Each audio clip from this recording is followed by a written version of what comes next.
Dear Washington, we are seniors at Valencia High School and we would like to discuss the beneficial components of medical and recreational marijuana. For as long as this country can remember, marijuana has been perceived as nothing more or less than a negative affecting drug.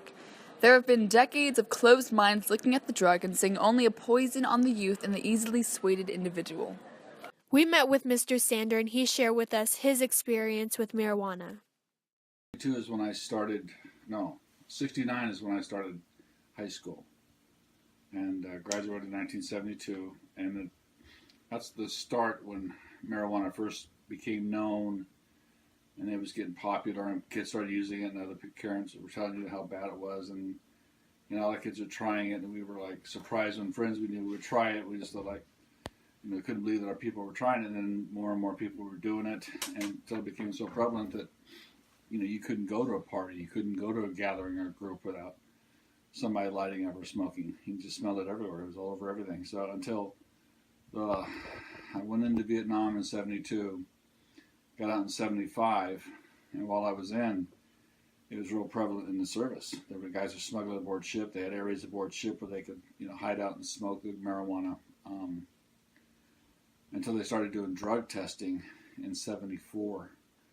And they started slowing down a little bit. But when I got out in 1975, it was still everywhere. You couldn't go anywhere or do anything without being in it. You couldn't go to a party without somebody there smoking. If you were trying to get a clearance or worried about getting arrested, you couldn't even be at the same party with that. So that made it awkward at times.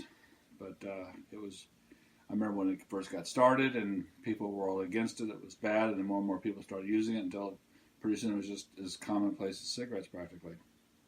And what were some of what were those things that it helped with? Why were people really crazy about it back then? Just because of the buzz, the high, they just like that. Some of the kids back then couldn't. You could get marijuana back then easier than you could get alcohol for a lot of these kids. Okay, but when you did marijuana, what did it help you with? I tried it 2 or 3 times just because of the fact that people would get nervous if you were in a room and they were passing a joint around and you didn't take any, you'd pass your turn or no thanks.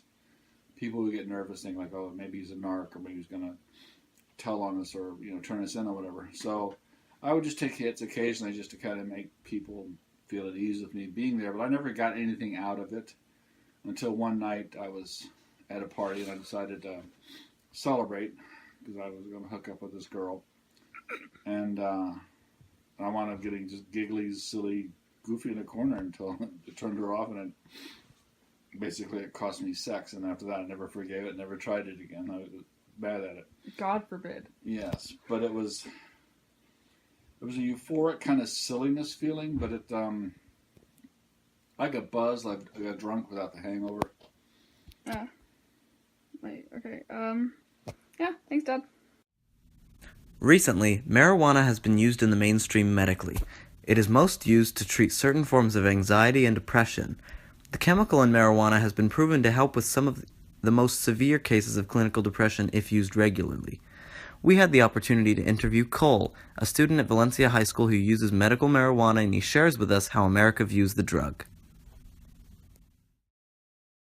Hello there, what's your name? Cole Rademacher. And you use marijuana medically? Indeed. Alright, what are some common misconceptions about marijuana use? I believe that marijuana use is stigmatized in the eyes of America. They believe that it's harmful and not in any way beneficial to people, and that it can't help people with their medical problems and their issues. Alright, what are some of the beneficial aspects of marijuana use? Well, myself, I have depression, anxiety, and insomnia. And I use medical marijuana to treat all of those issues, as well as other issues like pain tolerance, and just to feel happier, All right. On the other hand, many believe marijuana has a negative effect on society, including Monica Carvajal, a nurse whose medical experience has led her to develop a distaste for marijuana and its effects. So, smoking marijuana is very bad for you in many different ways. It's bad for your brain, it's bad for your lungs, and it's bad socially because it's not exactly the type of thing that makes you interact with people. It makes you more withdraw and be self-focused. But starting with why it's unhealthy for your body, Marijuana is bad because it damages your lungs. You're putting smoke into your lungs, which they were not made to have smoke in them.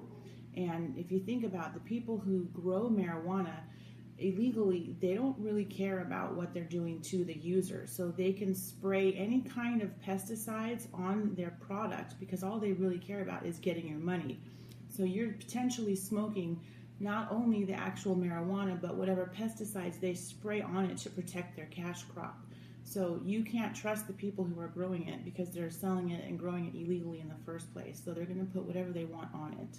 Second of all, they've done a lot of studies that show that it's very damaging to your brain. Doctors have done studies that show it actually changes the molecular structure of your brain cells themselves. And also it affects your short-term memory, which it doesn't affect it in a good way. It impairs your short-term memory. And it also impairs your thinking while you're on it, and it also impairs your coordination. And that includes driving while you're using marijuana. These words stand true, and while America needs to recognize the positives of this unique form of medicine, it also needs to recognize the consequences of abusing it. But then again, can't it be argued that all legal prescription drugs have consequences from abuse? Can it not be said that if you swallow 2 bottles of sleeping pills, can you not fall susceptible to the effects it has to offer? This is a much harsher consequence than the mild side effects you've previously heard. This is much worse than the side effects marijuana has to offer. Hopefully, this country has come a long way from the closed mind of the 20th century that has held us back from potential progress we've been denying ourselves for too long. Thank you, Washington. Thank you, Washington. Thank you, Washington.